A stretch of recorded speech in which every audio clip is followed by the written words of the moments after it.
బయటకు వస్తున్నాయి. వాళ్ళు చేసిన కన్నింగ్ వేషాలు ఒక్కొక్కటి బయటకు వస్తున్నాయి.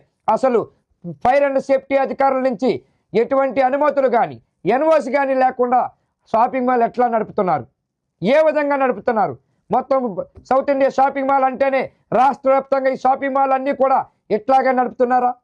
అసలు ఫైర్ అండ్ సేఫ్టీ ఎన్ఓసి లేకుండా ఏ విధంగా నడుపుతున్నారు?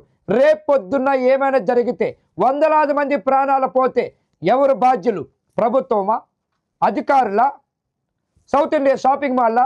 చనిపోయిన తర్వాత బాధితులకి 5 లక్షలు ఇస్తాం, 10 లక్షలు ఇస్తాం, 20 లక్షలు ఇస్తామని చెప్పి లెక్కలు పెడతారా? శవాల మీద డబ్బులు ఏరుకుంటారా? ఇదేనా వీళ్ళు చేసేది? ముందుగా తేరుకోరా? ప్రభుత్వం చూడదా? ఇదేనా వీళ్ళు చేసేది? సౌత్ ఇండియా షాపింగ్ మాల్ పైన ఇప్పుడైనా చర్యలు తీసుకోవాలని స్థానికులు గగ్గోలు పెడుతున్నారు. ట్రాఫిక్ అంతరాయం కలుగుతున్నది, వైన్ షాప్ నడుపుతున్నారు. ఇవన్నీ కూడా మూయించాలని చెప్పి ప్రజా